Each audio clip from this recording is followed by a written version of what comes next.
Hey folks, yesterday I did an interview with Alex from America, and he is an MMA fighter and a Muay Thai fighter in Bangkok, and he's going to share with us his thoughts and experiences of life in Bangkok and the fighting scene in Thailand.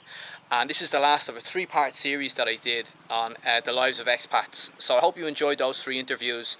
There's going to be more to come, but maybe later on. The next video after this is going to be different again.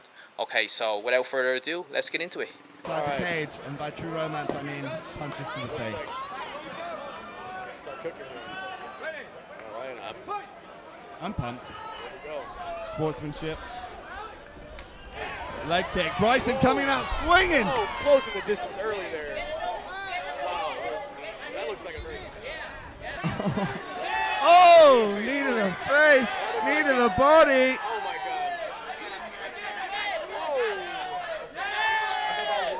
Oh, good work with the Muay Thai clinch, knees to the body. Classic Thai. Oh, that one hurt. That one rocked him. That one rocked him, and it is over. This could be it. Is this it?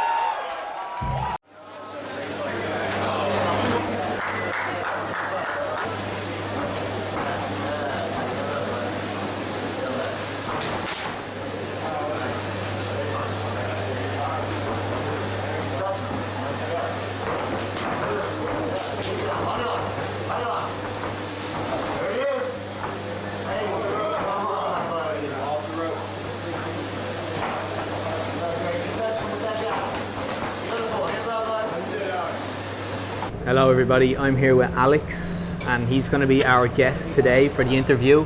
So Alex, tell us, how did you end up in Thailand?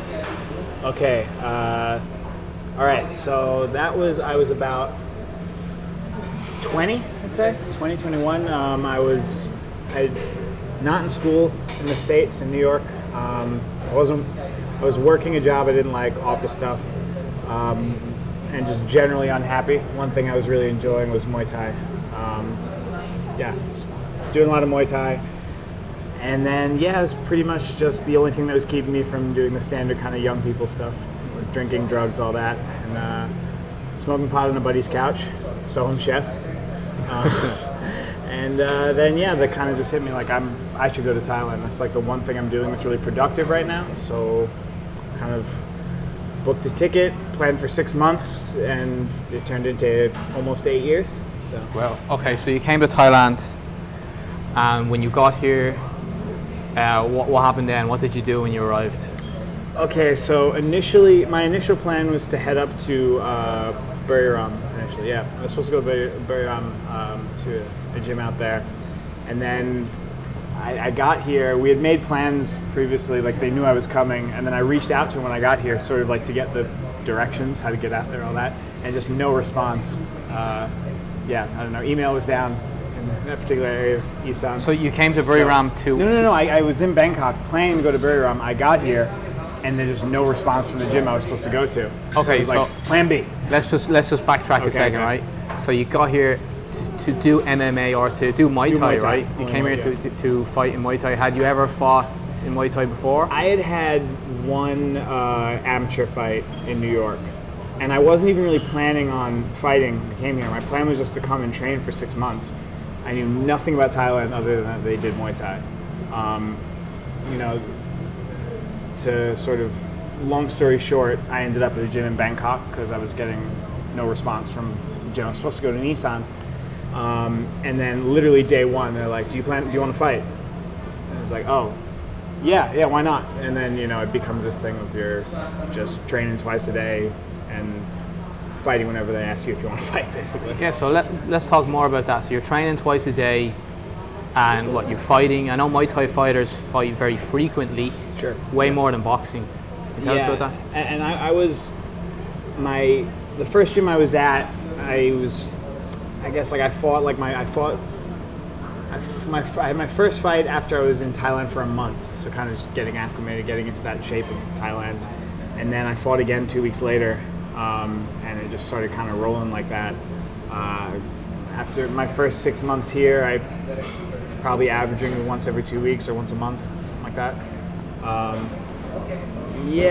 Again, it wasn't initially in the plan. The plan was to just try to have like a 6 month sort of like taste of Thai Muay Thai, but after 6 months, it was like, well, I can make money fighting out here, not much, but money. Went back to the States for a bit, kind of the same situation, wasn't happy. So I just kind of started putting together the plan again, how am I gonna get back out to Thailand. Within like a month or two of being home, a buddy of mine, a Thai friend, said, I can get you a deal at this gym in Phuket, fight when they tell you to fight, live for free, train for free, eat for free, all that. And that was it pretty much. So let's talk about like the life of a Muay Thai fighter. How does it compare to, say, other jobs? It's two very different experiences, right? There's me, there's a Western Muay Thai fighter, right? And then there's a Thai Muay Thai fighter. So either way, yeah, it's you're up at 5:30, say. You get your run on at 6. Depending on the gym, you know, you usually kind of vary it anywhere between 5 and 10K, some a little more. And then you kind of do some, you know, you knee a bag a little bit, some maybe hit pads, but mostly the morning is about the run. Run, push-ups, sit-ups, all that. Then if you're an adult, and if you're either a Westerner or sort of a Thai who's kind of stable eventually, you then kind of rest throughout the day and then come back at it at around, depending on the gym, 3 o'clock, 4 o'clock. And again, it's run, bag work, pad work, sparring, clinching, weights, push-ups, sit-ups, all that. Between, you know, the second session will be around, you know, 3 or 4 hours depending on the gym. So you're looking at, as a professional fighter, you're looking at 2 sessions a day, hitting around 6+ hours of training total. If you're a kid, which a lot of Muay Thai fighters are, you're going to school in between that. So like, it's a much more kind of exhausting thing. That being said, they're young, so, you know, do it. But yeah, up until they either graduate or drop out of school, they're looking at having that intense morning schedule, go to school, having that intense afternoon schedule, eat, bed, and then, you know, if you're an adult, if you're out in the sticks, if you're out in Isan, a lot of those guys are, you know, like trying to find work during the day too. So I often hear the story of a Westerner comes to Thailand to fight Muay Thai, and it's kind of like, they're not professional fighters, but it's kind of like, I wouldn't say it's a holiday, but they enroll in a camp and it's kind of like an experience. So I'm not saying that you're doing that, because I know you did the real deal, but what are the differences between, say, a Western Muay Thai fighter versus a Thai who has come up, basically, who's born into it or whatever?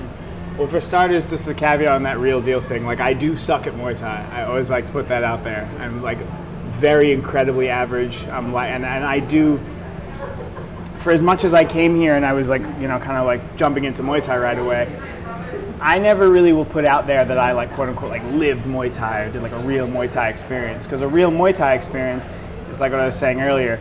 You start fighting when you're a kid, and you do it for, I don't know, 300 baht maybe, 150 baht some people, and constant fighting, constant training. It's a life, you know, and it's a way out of poverty. It's a way out of like a really destitute poverty. I'm not, like, I always want to put this caveat in there that I'm not trying to like discredit Western Muay Thai fighters, you know. There's loads that are way better than me and are in that like sort of elite level of Thai boxing. Guys that I'm big fans of. But there's a sense sometimes, me personally, that we're kind of like playing Thai boxer. You know what I mean? You know, it's a life that for a lot of these Thai guys, especially these young Thai guys, they didn't necessarily choose. I mean, they make a choice every day in the sense that they get up to run, they get up to train, they put the work in. And I'm not saying that they don't have passion for it. They absolutely do. You have to really work that hard. But there's a privilege to being for the most part, there's a privilege to being a Western Muay Thai fighter and coming out to Thailand. by choice, as like you said, as a holiday. I mean, there's when a Westerner fights a Thai, okay? There's the obvious kind of technical advantage that the Thai comes in with, just based on the fact that he started way younger, he's been around the sport for longer, right? But the general perception is that the foreigner is usually bigger, stronger, right? But that's not really the advantage he's coming in with. The advantage he's coming in with is that he didn't come from a crippling level of poverty, where like, and Westerners are aware that Muay Thai fighters are poor. They're aware that Muay Thai is this kind of like, is a part of, there's so much poverty associated with Muay Thai, but they don't necessarily recognize what that means in like a very practical, kind of tangible sense, right? Like, poverty doesn't just mean that they have to fight all the time to make money. It means a lot of them grew up running barefoot. A lot of them, you know, there's loads of stories of guys, again, out in the country who, like, they go to a fight at night and they spent the day farming, they spent the day working, you know, and then it's like, okay, time to go fight, you need to make more money. There, you know, guys who just don't, like, a lack of real, like, proper, comprehensive nutrition when they're young. That's the reality of poverty in Thailand and poverty in the Muay Thai community. And I think that while any Westerner in Muay Thai will tell you, like, yeah, like, a lot of Muay Thai fighters are really poor, they're not very cognizantly, like, they're not consciously thinking about these details of a Muay Thai fighter's life and the disadvantage that puts them in when they're getting into a ring versus a foreigner who may not have been exposed to the sport as young, may not have the same experience, but just comes from an inherently more privileged background. All right, so your Thai language skills are, I've heard, really, really good. Well, thank you. Can you tell us, you can read and write Thai, right? Yes. How did you learn? Where'd you start? Okay, so I learned in the gym, basically. And I mean, the first gym I stayed at in Bangkok, I was like in a one-room apartment, like right next to the gym. And we'd run in the morning together, and then we'd eat together, we'd bum around together, we'd train again in the evening together, we'd eat dinner together, you know. So we're just constantly around a lot of Thai guys that couldn't speak English, or couldn't do it very well. So little things, you know, you're running in the morning and you're pointing at stuff, and like, you know, what's this, what's that? And one of my friends, a good friend, Don, used to literally sit with me with a book and draw a cat. What's that one? What's that one? What's that one? It really, like, taught me how to read. And then, you know, music, ordering food, TV. I used to watch a lot of, like, teen dramas. It's like really, like, simple vocabulary. It's. I don't think it's an incredibly difficult language to learn, but I think that it's difficult to make the choice to learn it because it's so easy to live in Bangkok without ever needing Thai, you know? You can really function here with just What English. advice would you give to someone who wants to learn Thai? I would say, I mean, I guess this kind of comes down to like the basic kind of the standard, like, practical, like, language learning tips, which is just put yourself in situations where you're speaking it, you know? Zero in on like a set of vocabulary, and then try to put yourself in a situation where you are using that vocabulary. I want to learn how to get my hair cut today.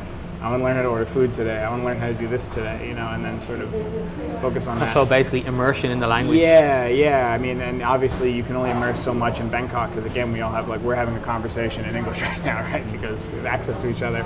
And then the other thing I would definitely say is learn to read and write. I mean, it's a skill that, to me, like, relative to learning how to really speak and communicate in Thai, I think learning how to read and write is a lot easier. And it helps a lot with learning how to really use the language and how to pronounce words and how the language should be spoken. How well have you adapted to Thai culture? That's a good question.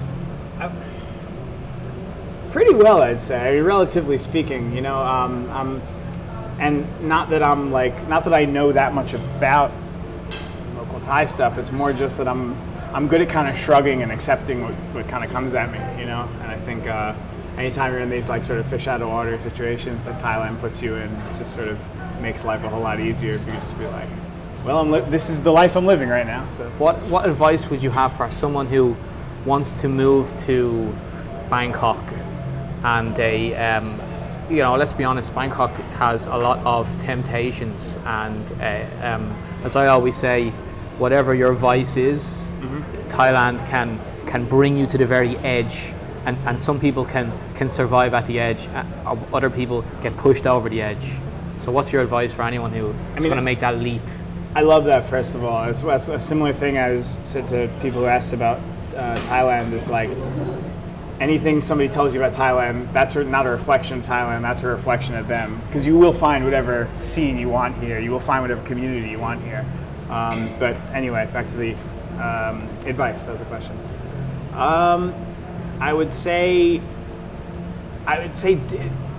don't do nothing, if that makes sense. Like, don't find yourself with nothing to do. Like, get a hobby, pick some stuff that you're doing, whether it's a fitness related thing, whether it's you know, sort of, I don't know, a cultural thing, whatever. Find something here that you're doing, so you're not caught with like loads of downtime that you end up just spending, you know, going to get cheap Leos and sit outside, you know, or going down to Soy Cowboy. Not that there's anything wrong with that, by the way.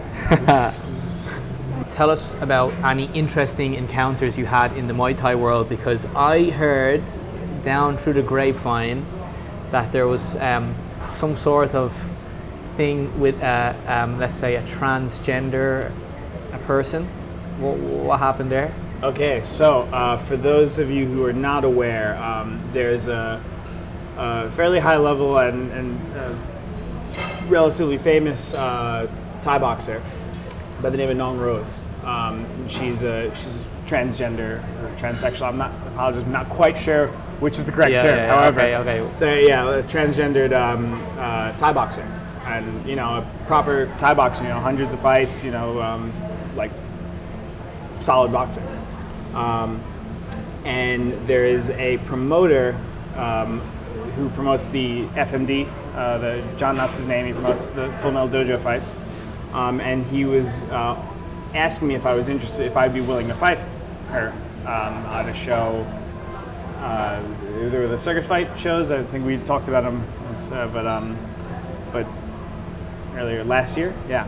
And it was something he was trying to make happen, and I was like, yeah, sure, I'm game for it. Why not? You know. And it never came to fruition, one reason or another.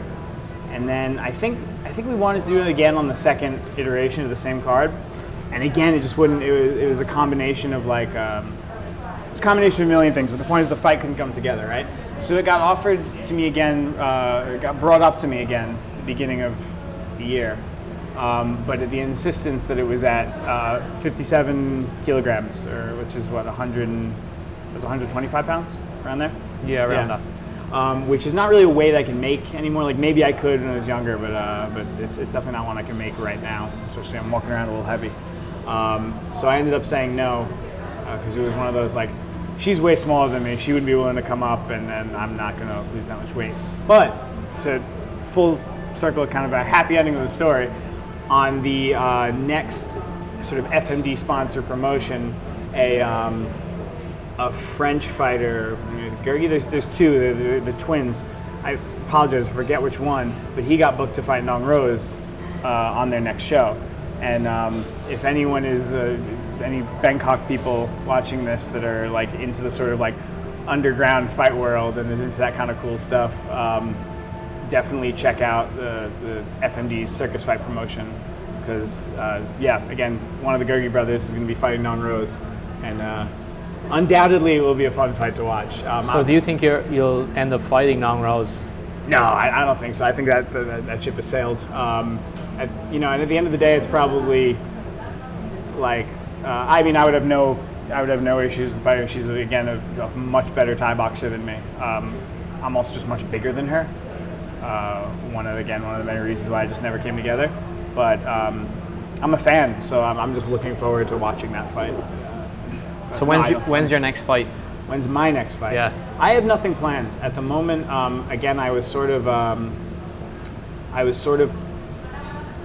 combination of COVID, but also just like a little bit of post-COVID laziness lately. So it led me to kind of take some time off. And now I'm just kind of getting back into like training a lot again. But I'm not zeroing in on a fight. I'm sort of just like, let me kind of just train for me. And if I get to a point a month from now and I'm like, yeah, why not? Then take a fight for sure. But no plans. Could you see yourself moving out of Bangkok and, working or fighting out of another town or place in Thailand? Or would you always stay in Bangkok?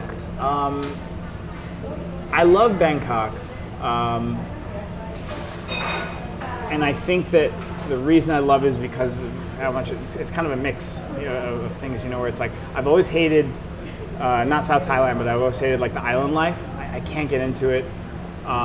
I enjoyed my time in Isan in the sense of like, I love the people, I love the food, and I love a lot of things about it, but it's a little like there's not enough going on for me to really kind of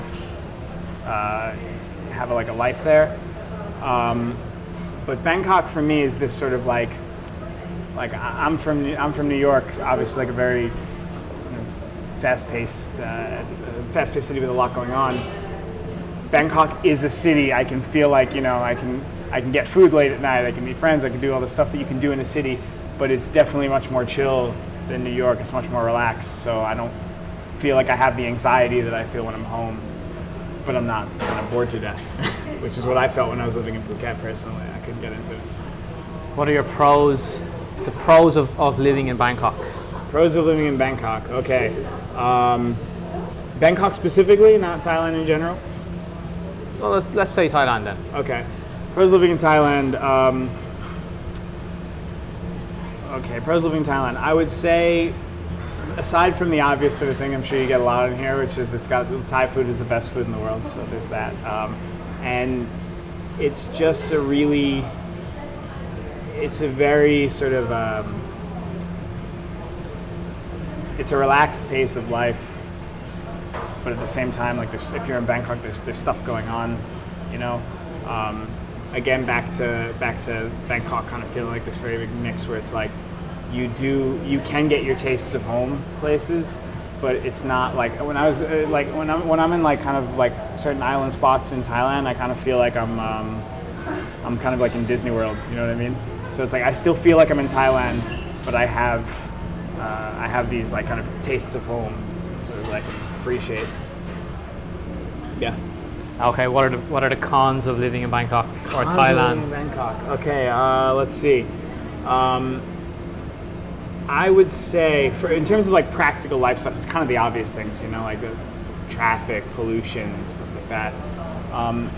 One thing that I have trouble with, specifically in Bangkok, is how easy it is to kind of be comfortable in what I'm doing and be content in what I'm doing, without kind of really making a lot of like keeping my feet moving, making a lot of kind of big pushes to make gains, and also to ignore sort of a lot of the realities around me. And that's like a big thing about Bangkok is like, there's the poverty in this city, and like sort of like a lot of the realities of people's lives are pretty stark, but we don't ever have to see that. So it's very easy to just be comfortable right next to a very kind of upsetting situation, if that makes sense. Yeah. Could you see yourself moving back to the States anytime? To the States? Yeah, going back home. No, I like being uncomfortable. Yeah. I like being in. I like feeling like I like feeling like I'm far away from home, like I'm, sort of like lost in an unfamiliar situation. And what do your family say that you've been away for 8 years? Like, how do your family feel about you being away that long? I mean, I definitely have family that really miss me and want me to like come home. What are you doing? Like I'm sure everyone does, but my mom is an interesting case because she did a similar thing. She moved to America when she was 21 with no, just like, I'm going to America, So for her, it was always just kind of a pretty normal thing. Like, yeah, go to Thailand, go live your life, So I've always had that kind of support in what I'm doing, which is that definitely makes it easier to sort of run off and live in another place in the world when mom isn't calling you telling you to come home. All right, Alex. Well, thank you very much for the interview. Can I appreciate give it. a quick shout out? Yeah, go ahead. Okay, so I mentioned before a gym and a spot I lived at up in Isan that takes in a lot of orphans or kids that basically don't have another spot to go to. It's called Wawatana. I don't know, throw a link in a thing or something. They're always, I'll put a link in. Yeah, they exist on donations. They don't really take fight money or anything from the kids. So definitely, if you're into supporting kind of the more like impoverished communities in Thailand and also supporting young athletes, that's a great place to throw a few dollars. So. Okay, and they're a gym in Isan. Yep. Gym and really kind of like a gym, but also like kind of like a community center more than anything else. Like they really like take care of the local community really well, it's there.